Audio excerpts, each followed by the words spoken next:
Power readings are Commander spiking. Marcus Webb Initiate stared at the containment alien protocols. artifact Quantum floating in fluctuations the cargo increasing. bay of the Study USS but closely. Perseverance. The crystalline sphere pulsed with an eerie blue light, casting shadows across the faces of his crew.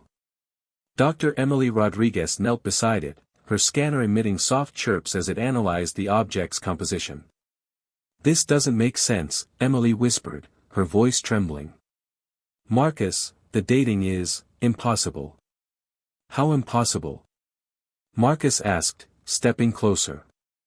200 million years old. Maybe older. She looked up at him, her dark eyes wide with disbelief. "We found this on Kepler 442b.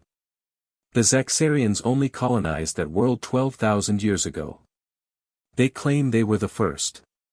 Lieutenant James Patterson, the ship's communications officer, leaned against the bulkhead. "So someone was there before them. What's the big deal?" Emily's hands shook as she pulled up a holographic display. "The inscriptions.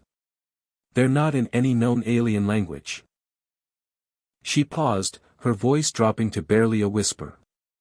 "They're in Proto-Indo-European. Ancient human script." The cargo bay fell silent except for the hum of the ship's engines. 3 hours later, the senior staff gathered in the briefing room. Emily projected the translated text onto the main screen, her face pale with exhaustion. "We who walked among stars before the young races dreamed," she read aloud. "We who planted seeds across the void, we who watched civilizations rise from the dust we scattered. Earth is not our beginning, it is our sanctuary, our final refuge after the great collapse." Captain Rodriguez, no relation to Emily, a grizzled veteran with silver temples, leaned forward. "You're saying humans didn't originate on Earth?" "I'm saying the evidence suggests our ancestors were spacefaring millions of years before Homo sapiens even evolved." Emily pulled up another display. "I've been cross-referencing archaeological anomalies. The Antikythera mechanism, the Baghdad battery, Göbekli Tepe, what if they weren't anomalies? What if they were echoes? Fragments of memory from a species trying to remember who they once were." Marcus felt his worldview cracking. The Zaxarians, the KRYLL, the entire Galactic Council, they all believe they're the elder races. They treat us like children who just learned to walk. "Because we let them," Captain Rodriguez said quietly. "Because we didn't know any better." The Galactic Council convened on Proxima Station, a massive structure orbiting a neutron star. Ambassador Victoria Hayes stood before the assembled representatives of 47 species, Marcus and Emily flanking her. The Zaxarian High Consul, a being of crystalline geometry and pulsing light, spoke through its translator. "The humans present evidence. We permitted this audience as a courtesy, nothing more." Victoria activated the holographic display, showing the artifact and its translations. Murmurs rippled through the chamber, clicks, whistles, and sounds human vocal cords couldn't reproduce. "This artifact predates your oldest records," Victoria said calmly. "We found 17 more across the galaxy. All in human script. All marking worlds now claimed by your civilizations." A KRYLL representative, insectoid and towering, clicked its mandibles. "Impossible. Our oldest settlements date back 50,000 cycles. Your species only achieved spaceflight 200 years ago." "We achieved spaceflight 200 years ago," Emily interjected, stepping forward. "But we didn't invent it. We remembered it." She pulled up genetic data, archaeological evidence, and astronomical records. Human DNA contains non-coding sequences that match no evolutionary pattern on Earth. Our appendix, our tailbone, vestigial organs from a species adapted to different gravity. The stories every human culture shares.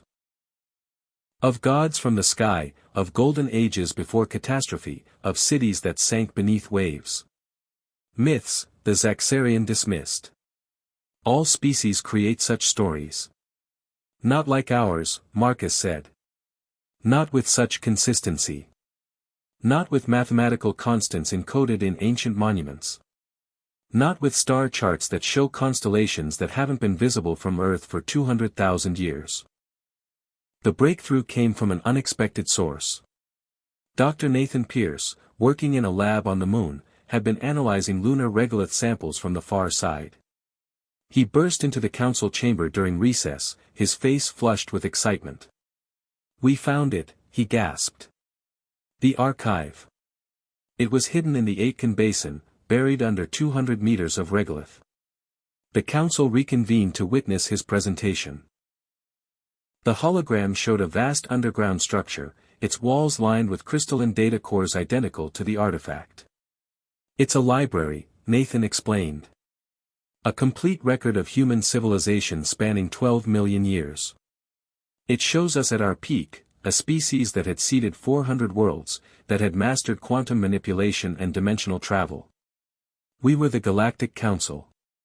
We created the network of mass relays you all use. We uplifted dozens of species, including..." He paused, looking directly at the Zaxarian consul, the Zaxarian progenitors. The chamber erupted in chaos. Victoria let the shouting continue for a moment before raising her hand. The gesture, so simple, so human, somehow carried enough authority to quiet them. "The archive explains what happened," she said. "A war. Not between species, but between human factions. It lasted 10,000 years and shattered our civilization. We destroyed our own worlds, collapsed our empire, and regressed to survival mode. Earth was a refuge world, deliberately isolated and hidden, where the survivors could start over." She looked around the chamber. "We forgot because we chose to forget. Because the alternatives were too terrible to bear. We encoded safeguards into our biology, the instinct to explore, the drive to reach the stars again, but slowly, carefully, and only when we'd learned from our mistakes." The KRYLL representative spoke, its voice subdued. "If this is true, why reveal it now?" Marcus answered. "Because we're ready. Because we've learned cooperation instead of conquest. We've built alliances instead of empires. We've grown beyond what we were." Emily added softly, "And because the archive warns of something else. The enemy that drove us to civil war in the first place. It's still out there, in the dark between galaxies. And it's coming back." 6 months later, Marcus stood on the observation deck of humanity's first dreadnought-class vessel, the Prometheus. Around it, ships from every council species worked in formation, human ingenuity combined with alien technology, all guided by rediscovered knowledge from the archive. Victoria joined him, her reflection visible in the transparent aluminum viewport. "Strange, isn't it? We spent so long trying to prove we belonged among the stars. Turns out we were already home," Marcus replied. "We just forgot where we parked." She smiled. The councils agreed to the Joint Defense Initiative. "They're scared, but they're listening. The old humans might have failed, but maybe the new ones, alongside our alien partners, can succeed."